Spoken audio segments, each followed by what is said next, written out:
On the airwaves of D93, Samantha Phil, telling our story week after week, spreading love and joy for all to see. Oh yeah, we'll keep on dancing, we'll keep on singing, our hearts are open, our love is bringing.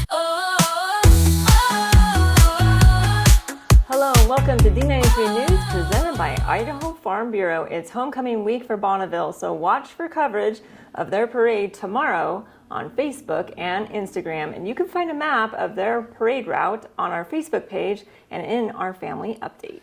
Well, Bikers Against Bullies has been a friend of D93 since their inception locally back in 2019. Their assemblies and generosity are truly appreciated. Yesterday, they announced a $3,100 donation to help pay school lunches here in District 93. This will really help families that are right there in the gap between qualifying for reduced and free lunches. This donation represents about 1,000 free lunches in D93. That's awesome stuff right there. And the Battle of the Brothers is a football rivalry that started in 1892 between Utah and Utah State. This year's game took place in Logan, and there were a couple of former D93 student athletes who competed in the big game. We caught up with them in this week's Drive Well Idaho Drive of the Week. Paul Man Fitzgerald. You can go anywhere with an education from D93, and for two former student athletes from Thunder Ridge, they have found themselves on one of the nation's top defenses. We are talking about the 12th ranked Utah Utes. Paul Fitzgerald and Teo Johnson have been a force for the Utes this season, and they both are pulling for each other. It's a bond that started at Thunder Ridge. Oh yeah, Teo Johnson, man, he's been balling out. He got that touchdown last week, so it's good to be able to touch base with him again, just seeing how he's doing and get that thing going again. So yeah. Titan fans might remember Teo making plays on offense, but the fastest high school athlete in Idaho was moved to what is often referred to as the quarterback of the defense when the Utes put him in at safety.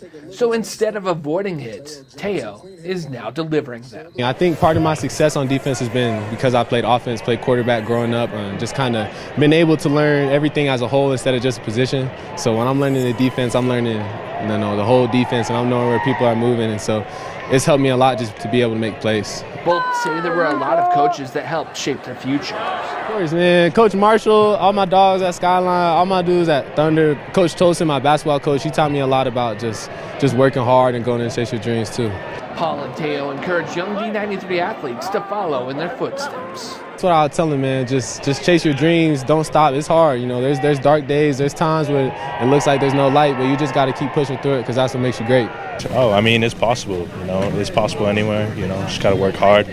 I feel like places, especially Idaho, I feel like there's a lot of people that says that you can't do it, but in reality, you really can. It just matters on how much work you put into it. So. The 12th ranked Utes are in Stillwater, Oklahoma this week to take on the 14th ranked Oklahoma State Cowboys. It's a big game. And so during our big rivalry game, a car is raffled off thanks to Teton Toyota. This is a big fundraiser for our schools that has brought in over $1 million to help students right here in D93. Woodland Hills students had an extra incentive as their principal agreed to be taped to the wall if they reached their goal. And as you can see in this video, the students did just that.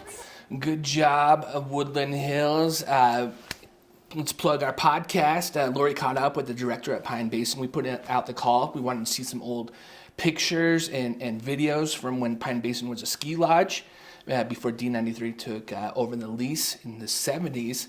So you want to listen to that. And then we have homecoming, the parade. We always look forward to that. Comes right by the district office of Bonneville 1. It sure does. And again, you can see that parade route right on in our family newsletter update that usually gets around 6 o'clock tonight. Might be watching the show in the update. Well, that's going to do it for us. We'll see you next time on D93 News.